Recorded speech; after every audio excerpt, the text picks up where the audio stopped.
మీరు ఒక వ్యక్తి దగ్గర ఓ డబుల్ బెడ్రూమ్ ఇల్లు అద్దెకు తీసుకున్నారనుకోండి. ఖర్చు మీద కాస్త ప్రాఫిట్ వేసుకొని మళ్ళీ ఆ ఇంటిని అద్దెకిస్తారా? మీకున్న డబుల్ బెడ్రూమ్లో ఒక్కో బెడ్రూమ్ని ఒక్కో ఫ్యామిలీకి అద్దెకిచ్చేసి మీరు వరండాలో పడుకుంటారా? అలా చేస్తే ఇంటి సమస్య తీరడమే కాకుండా అదనంగా అద్దె కూడా వస్తుంది కదా అంటారు కొందరు. కానీ ఇలా చేయొచ్చా? వేరే వాళ్ళ ఇంటిని మీరు ఇంకొకరికి అద్దెకిస్తానంటే అసలు యజమాని ఒప్పుకుంటాడా? చట్టం ఒప్పుకుంటుందా? ఎవరు ఒప్పుకోరు. ఇది అనాథరైజ్డ్ షేరింగ్ అవుతుంది. కానీ ఏఐ కంపెనీల పరిస్థితి ఎలా తయారైందంటే యూజర్లు తప్పు చేసినా కాదనలేని పరిస్థితి. అనాథరైజ్డ్ షేరింగ్ తప్పని తెలిసినా ఒప్పుకోక తప్పని స్థితి. ఇదే కాదు, ఏఐ కంపెనీలకి ఎన్నో సమస్యలు.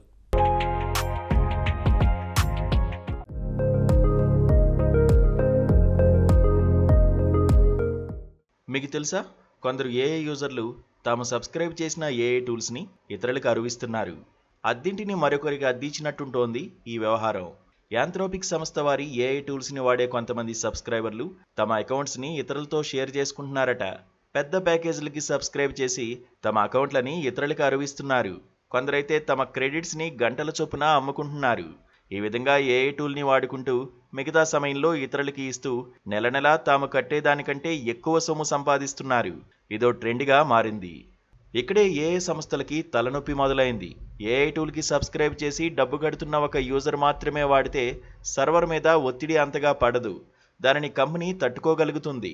ఎందుకంటే ఎంత గొప్ప ప్రో ప్యాకేజ్ తీసుకున్న సబ్స్క్రైబర్ అయినా ఆ టూల్ని రోజంతా 24 గంటలు వాడడు. కాబట్టి సర్వర్లు ఒత్తిడి తట్టుకోగలుగుతున్నాయి. కంపెనీలు ఆ ఖర్చుని తట్టుకోగలుగుతున్నాయి. కానీ సబ్స్క్రైబర్లు తమ అకౌంట్లని ఇతరులకి షేర్ చేసేస్తూ రీసేల్ చేయడం వల్ల ఏఐ టూల్ని ఎవరో ఒకరు గ్యాప్ లేకుండా వాడుతూనే ఉంటున్నారు. ఇందువల్ల సర్వర్లు ఘోరంగా వేడెక్కిపోతున్నాయి. కంపెనీలకు ఖర్చు పెరిగిపోతోంది. విపరీతంగా వాడేయడం వల్ల హార్డ్వేర్ మీద ఎఫెక్ట్ పడి మెయింటెనెన్స్ ఖర్చు కూడా విపరీతంగా పెరిగిపోతోంది. నిజానికి యూజర్లు ఎవరైనా తమ అకౌంట్తో సబ్స్క్రైబ్ చేశాక ఆ సబ్స్క్రిప్షన్ని ఇతరులతో షేర్ చేసుకోకూడదు. అలా చేసుకోవడం కంపెనీ రూల్స్కి విరుద్ధం. కానీ యూజర్లని ఏం చేయలేని పరిస్థితి. ఒక యూజర్ ఆ టూల్ని తానే యూజ్ చేస్తున్నాడా, ఇతరులకి ఇచ్చాడా అనేది చెక్ చేయడం చాలా కష్టమైన విషయం. ఒకవేళ చెక్ చేసి ఆంక్షలు పెట్టినా యూజర్లు డిసప్పాయింట్ అయ్యారనుకోండి, ఈ టూల్ని వదిలిపెట్టి మరో టూల్కి వెళ్ళిపోయే ప్రమాదం కూడా ఉంది. ఎందుకంటే ఇప్పుడు మార్కెట్లో ఒకటి కాకపోతే మరొకటి అన్నట్టు అనేక ఏఐ టూల్స్ సిద్ధంగా ఉన్నాయి. కాబట్టి కాంపిటీషన్లో నిలబడాలంటే యూజర్లని నిలుపుకోక తప్పదు. అందువల్ల కొందరు యూజర్లు చేసే ఇలాంటి చీప్ చేష్టల్ని కంపెనీలు తప్పనిసరిగా భరించాల్సి వస్తోంది. ఏదేమైనా ఇప్పుడు ఈ ఒత్తిడిని తట్టుకోవడానికి యాంథ్రోపిక్ కంపెనీ వాళ్ళు ఓ లిమిటెడ్ పద్ధతి పెట్టారు. వీక్లీ రేట్ లిమిట్స్ అనే పేరుతో యూజర్లకి పరిమితులు విధించారు. ఈ కొత్త లిమిట్స్ ఆగస్టు చివరి నుంచి మొదలయ్యాయి. ఎవరైనా యూజర్ సబ్స్క్రైబ్ చేసినా సరే ఏఐ టూల్ని అన్లిమిటెడ్గా వాడేస్తానంటే కుదరదు. వారానికి ఎంత లిమిట్ ఉందో అంతే వాడాలి. కాకపోతే సబ్స్క్రైబ్ చేసిన ప్యాకేజీల్ని బట్టి లిమిట్స్లో వెసులుబాటు ఉంటుందనుకోండి. మొత్తం మీద ఇలా టైం లిమిట్స్ పెట్టడం వల్ల సబ్స్క్రైబర్లు ఇతరులతో షేర్ చేసుకోవడం తగ్గిస్తారని యాంథ్రోపిక్ వాళ్ళు భావిస్తున్నారు. క్లాడ్ విషయంలో మాత్రమే కాదు, ఇమేజెస్ జనరేట్ చేసే డాలీ, మిడ్జర్నీ లాంటి టూల్స్ విషయంలో కూడా ఇదే పరిస్థితి ఉంది. వాటిలో ఫ్రీ క్రెడిట్స్ వాడే యూజర్లు కూడా కంపెనీల్ని ఇబ్బంది పెడుతున్నారు. చాలాసార్లు తమ ఫ్రీ లిమిట్ని దాటేసి ఎక్కువ కంటెంట్ని జనరేట్ చేస్తున్నారు. నిజానికి పెట్టిన లిమిట్ దాటితే టూల్ పనిచేయకూడదు. కానీ ఏఐ టూల్స్ని కొందరు కొన్ని విధాలుగా కాంప్రమైజ్ చేసి డిఫాల్ట్ లిమిట్ దాటి వాడుతున్నారు. ఇలాంటి చర్యలన్నీ ఏఐ కంపెనీల మీద ఎంతో భారం మోపుతున్నాయి. ఇక అవుటేజ్ మేనేజ్మెంట్ అనేది ఏఐ కంపెనీల ముందున్న మరో పెద్ద టాస్క్. ఏదైనా టూల్ లేదా సర్వీస్ ఆగిపోతే దాన్ని అవుటేజ్ అంటారు. ఈ మధ్య ఏఐ టూల్స్కి ఈ అవుటేజ్ ప్రాబ్లం చాలా ఎక్కువగా వస్తోంది.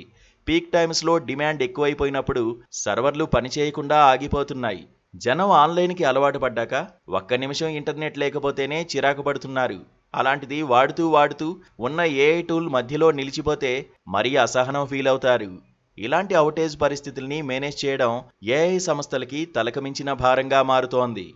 మీరెప్పుడైనా గమనించారా? చాట్ జీపీటీ సర్వర్లు ఓవర్లోడ్ అయినప్పుడు యూజర్లు chat GPT is at capacity right now అనే మెసేజ్ చూపిస్తూ ఉంటారు ఓపెన్ ఏఐ వాళ్ళు. యాంథ్రోపిక్ విషయం కూడా అంతే. వాళ్ళ ఏఐ టూల్ క్లాడ్ అయితే గత నెలలో కనీసం 7 సార్లకు పైగా ఆగిపోయింది. జనరల్గా పీక్ అవర్స్లోనూ కొత్త ఫీచర్లు విడుదలైనప్పుడు ఏఐ టూల్స్ పనిచేయడం ఆగిపోతూ ఉంటుంది.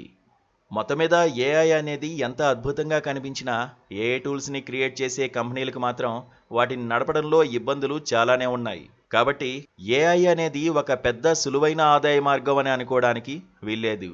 ఏఐ మీద ఆసక్తి ఉన్న స్టార్టప్లు ఈ చిక్కులన్నిటినీ ముందుగానే తెలుసుకుంటే మంచిది.